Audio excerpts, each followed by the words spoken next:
It's funny how many theists claim that we can't answer their questions when, in fact, we can and do every single time. Now, they might not get the answers that they want, but that's not the same thing as us not being able to answer. So this one is a little bit more in-depth, and hopefully people are going to learn something, even though I find it hard to believe that the religious ever will. Still, if you disagree with anything that I have to say, the comment section is yours. Produce your case, and let's see how well it stands up. Otherwise, let's do this.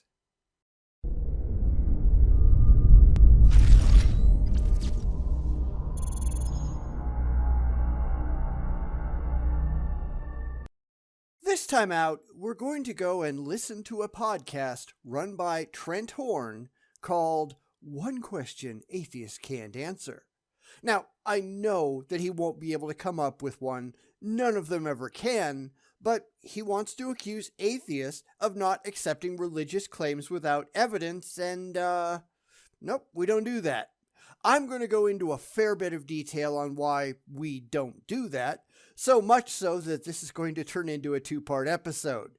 Once these things start to run really, really long, viewership goes way down. And therefore, we're going to do it this way so I don't have to hurry. This is going to be another episode where watching the screen is optional unless you want to read along. At which point, yeah, it's all going to be there on screen. So, without further ado, here we go. Welcome to the Council of Trent podcast, a production of Catholic Answers. Hey everyone, welcome to the Council of Trent podcast. I'm your host, Catholic Answers apologist and speaker, Trent Horn. And today I want to talk about atheism, or a part of atheism that I think has a fundamental flaw. But to understand why, I need to talk about something else called the God of the Gaps objection.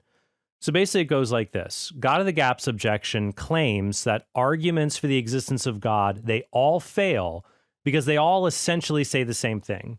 Here's something we can't explain, or here is a gap in our knowledge. God explains the gap in our knowledge, therefore God exists. In other words, you can't argue in this way. I don't know what caused X, therefore God exists. That's a bad argument.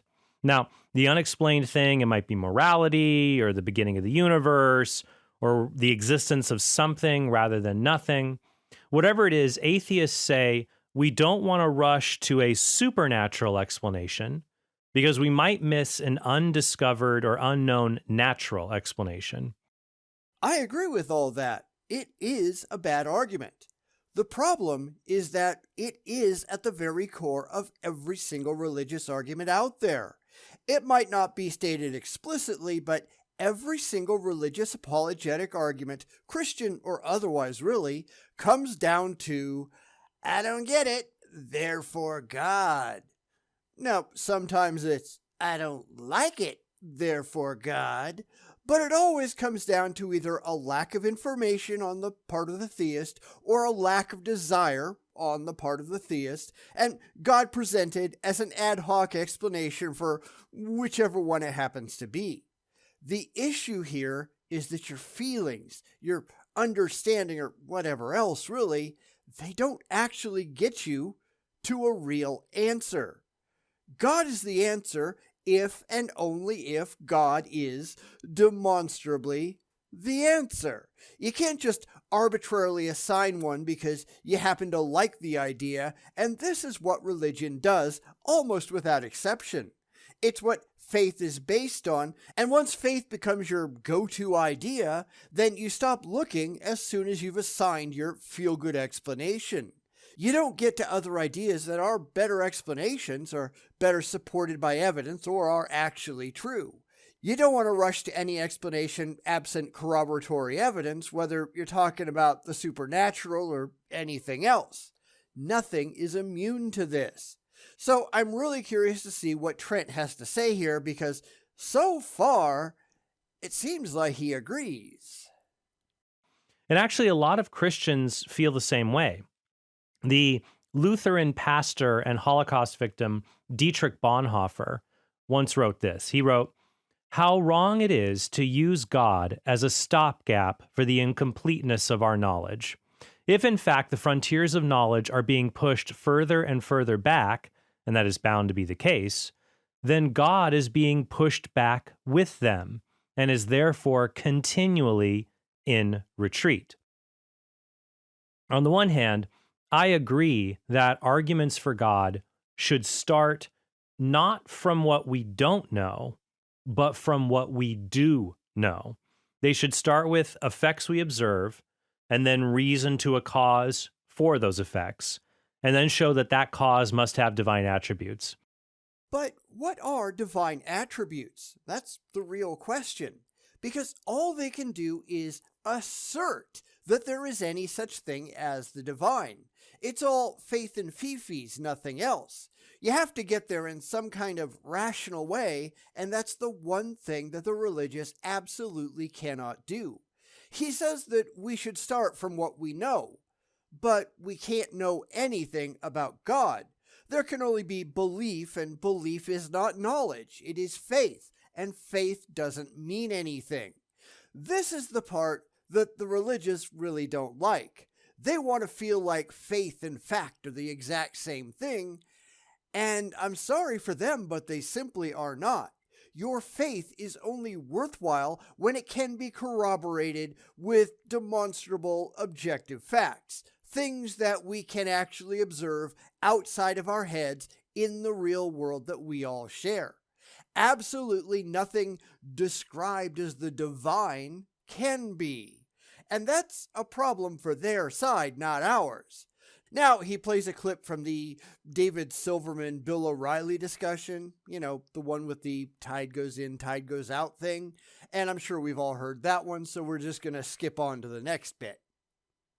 On the other hand, I worry that atheists who lean too much into the God of the Gaps objection, they'll end up making atheism as unfalsifiable as some religions, or they won't be able to answer this question: what would prove God exists? A few examples I've heard from atheists include healing an amputated limb through prayer, rearranging the stars to say God exists, or discovering on the human genetic code that our genetic code says made by Yahweh on it. Evan Vales says that if all the stars realign to spell the words Mene Mene Tekel Uparshin, which is what God wrote on the wall at Belshazzar's feast in the book of Daniel, then, quote, that would convince me of theism or polytheism. No other explanation is remotely plausible. Doug from the Pine Creek channel says that since the prophet Elijah could call down fire to light a soaked sacrifice in the book of Kings, and he could one-up the prophets of Baal by doing that, then Christians should be able to prove Christianity is true by just setting a wet napkin on fire through prayer. I don't know that there is a God of the Gaps objection. We're just pointing out what you're doing and explaining why it isn't rational. We can show this by simply replacing God with anything else, and it doesn't matter what you pick. Make something up. Well, I don't get it, therefore Winky the farting invisible giraffe. Anything that you don't have an immediate answer for, or that you don't have an emotionally comforting answer for, you can just plug in Winky. I guess that would be a giraffe of the gaps argument. The problem is, it just doesn't make any sense. There is no more reason to think that there are any gods than to think there is an invisible giraffe named Winky. It has absolutely no demonstrable explanatory power, no matter what you want to believe. And I think Trent understands the problem. You have to get to a God first, and then you have to get to your God. But how exactly do you do that? And I'll be honest, I don't know. I have absolutely no idea, but you still have to.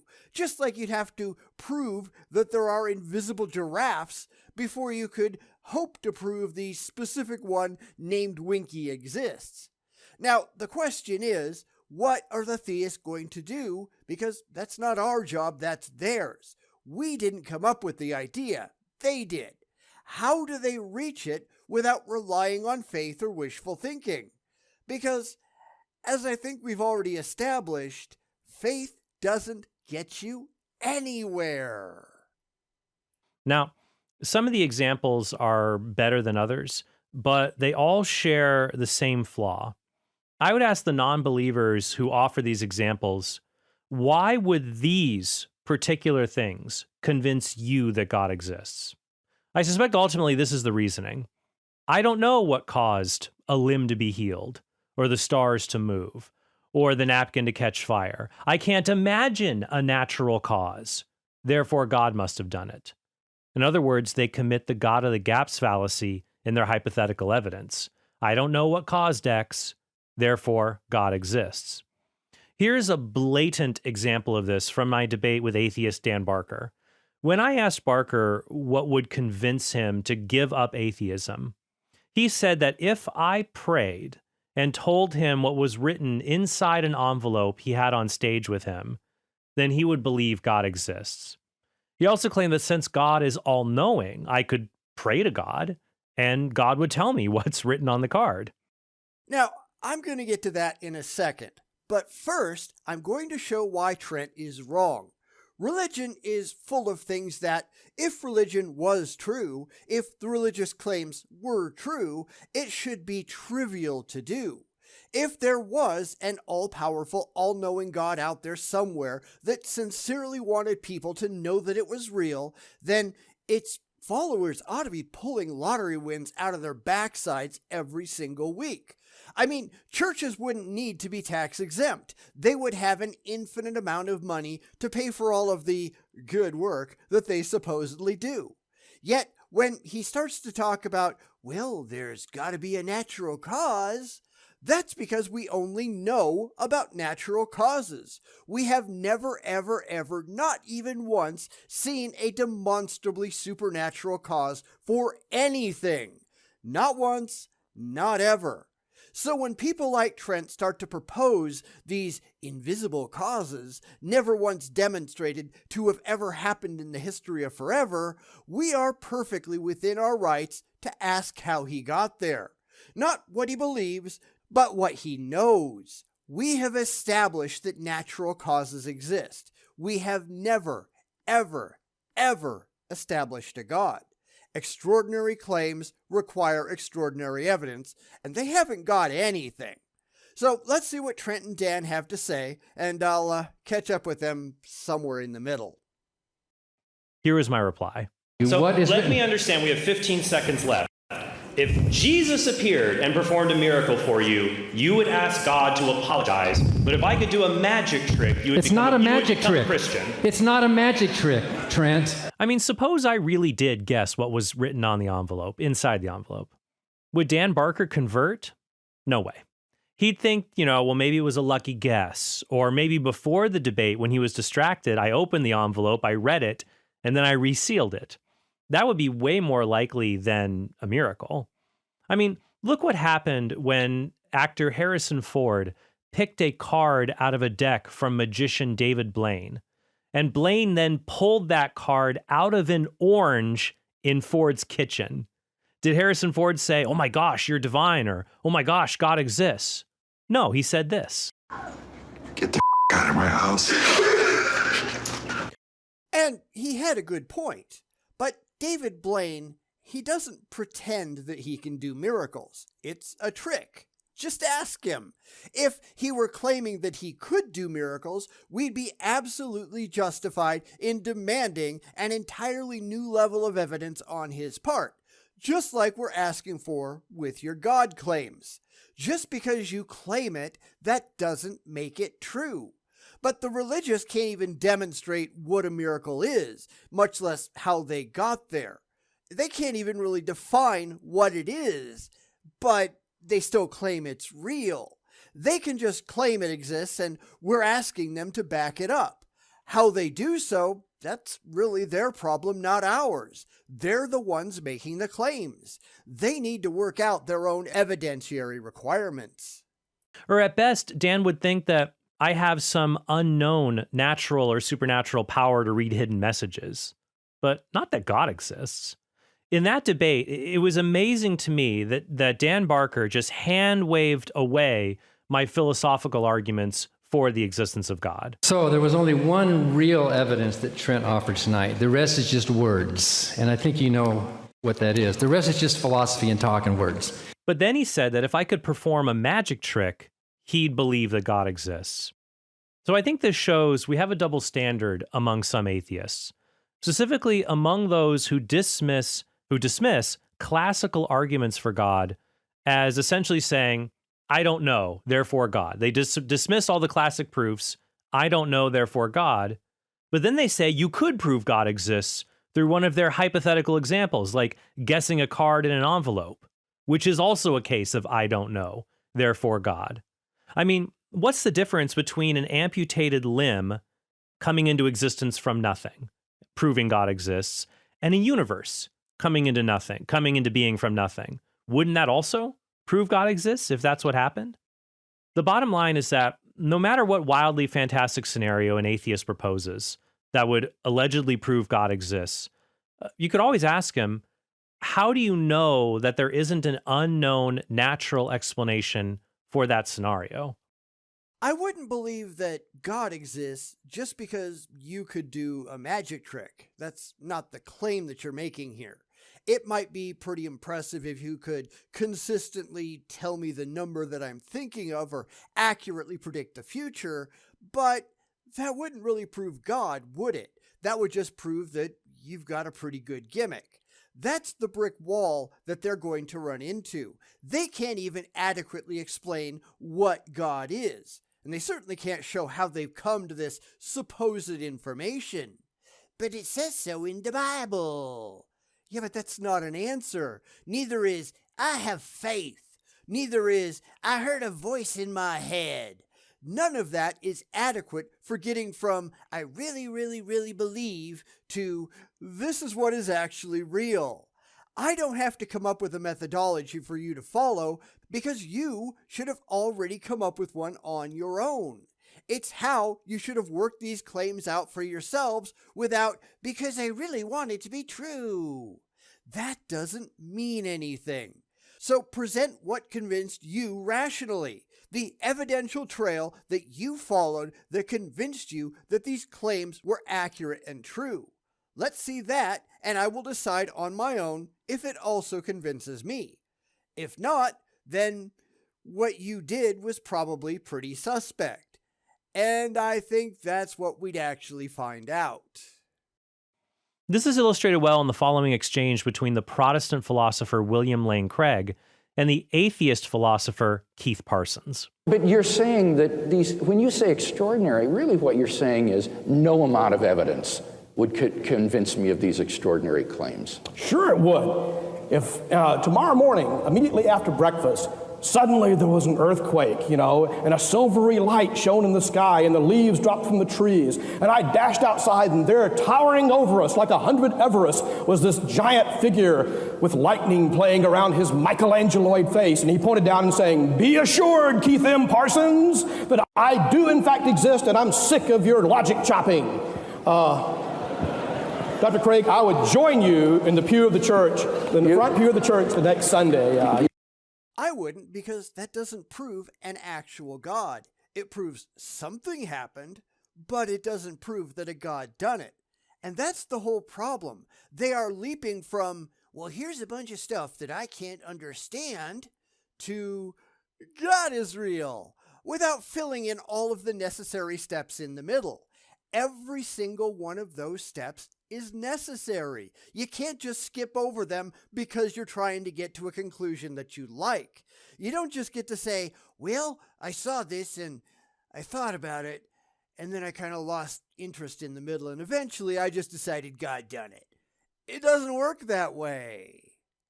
But earlier in the debate, Keith Parsons said it would always be more reasonable to think the disciples hallucinated when they thought Jesus rose from the dead than that Jesus actually did rise from the dead. Why do you believe that it could not have been a hallucination? Surely you know from the things I've said and from the extant literature on the nature of hallucinations, which I assume you've investigated, that hallucinations, as I've said repeatedly this evening, are often experienced by people as being extremely real. And that's true because we have evidence for people. We don't have evidence for God. We know that people can and do hallucinate. We don't have any reason to think that a God exists. I'm sorry that makes you upset, but it still remains the truth. Until you can figure out how to show that your imaginary friend is real, we have no reason whatsoever to take your claims seriously. It doesn't matter what you want to believe. It matters only what is demonstrably true. Remember, we have to go back to what convinced the religious of the validity of their claims. If it wasn't evidence, then they're doing intelligence wrong. Show us how you got there and let us evaluate your methodology. Because you don't have an intelligent or rational methodology. That's kind of the problem. They just want to believe. And William Lane Craig brings up the perfect rejoinder. In the front pew of the church the next Sunday, You don't think that you would have said, boy, I was having a hallucination.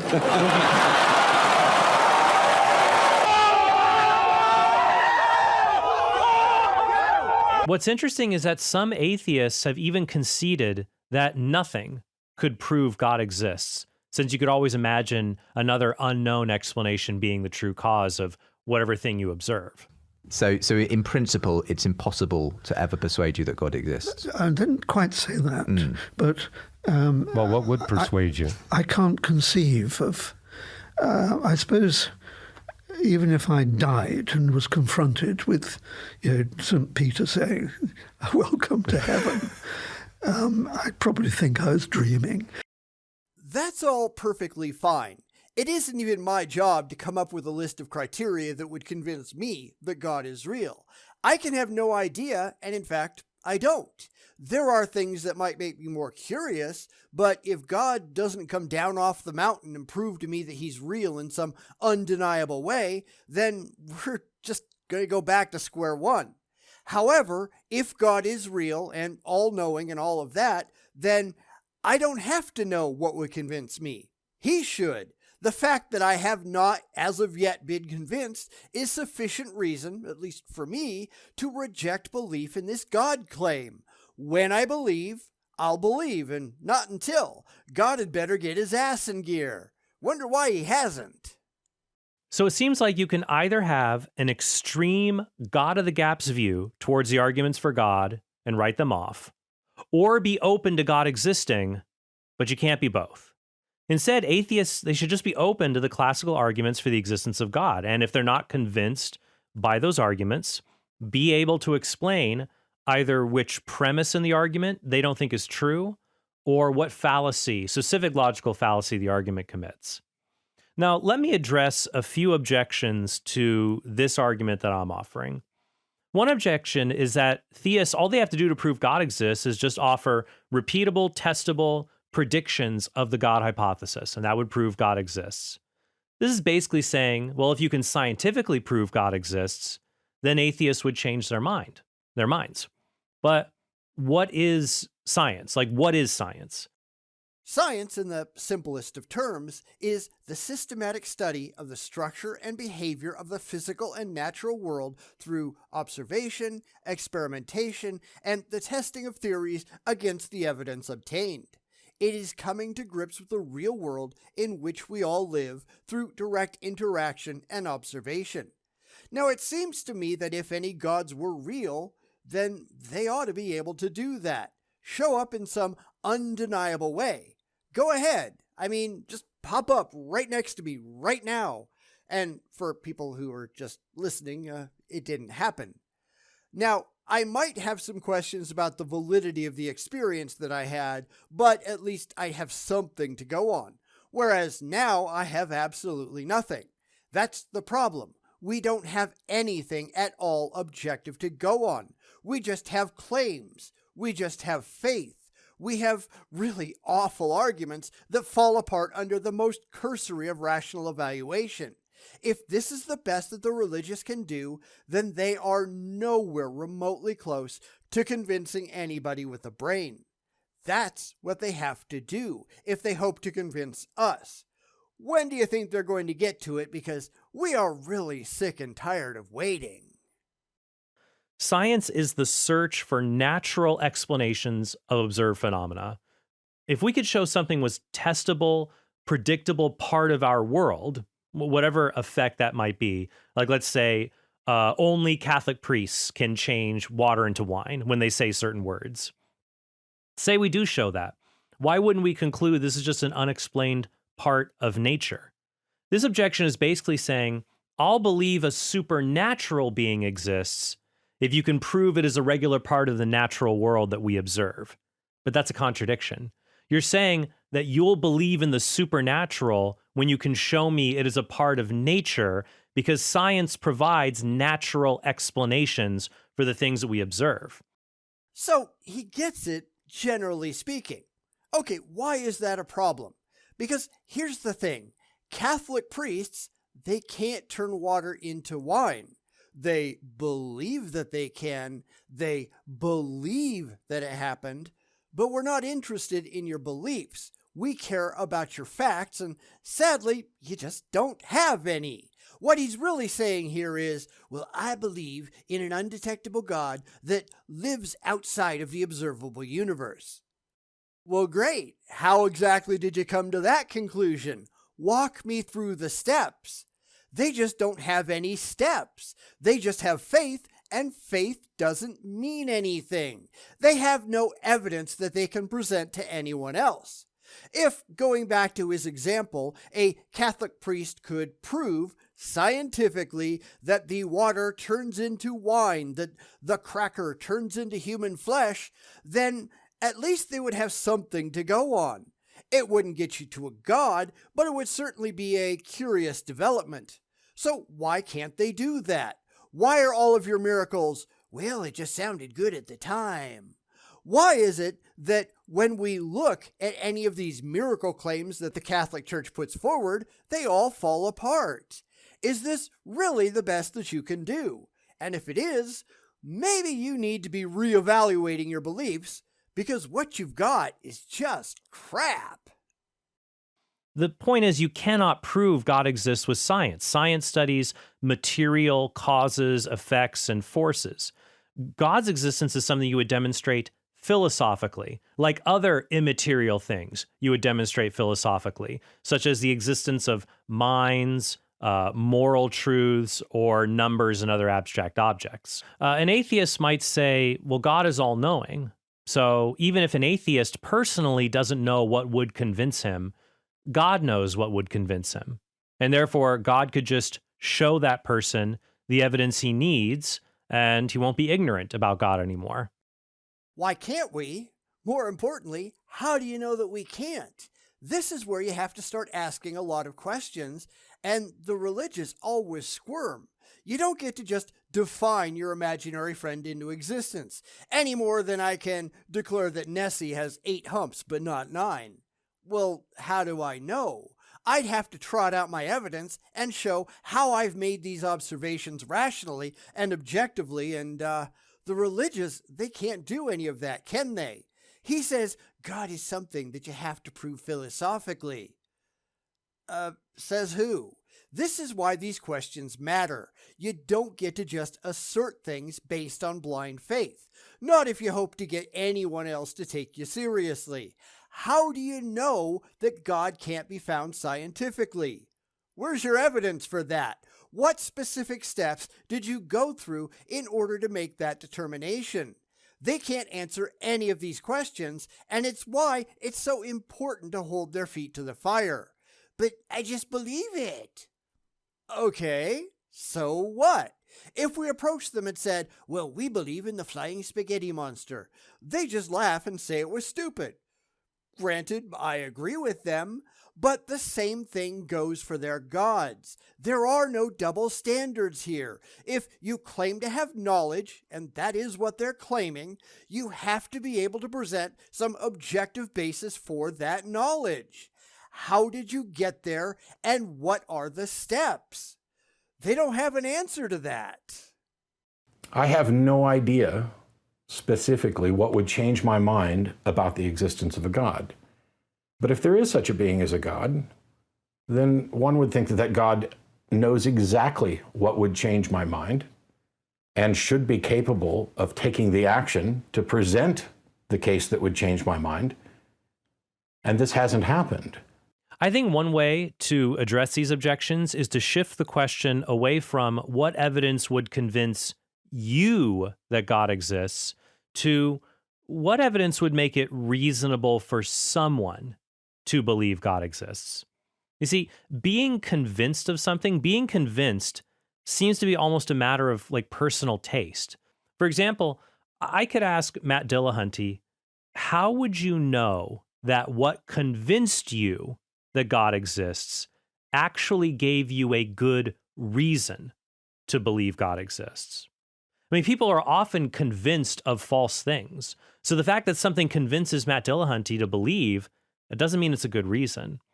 Saying that what would convince Matt Dillahunty to believe is just what would convince him is circular. It reduces the debate over God's existence to whether certain external observations merely cause us to have convincing internal feelings rather than following a process of reasoning.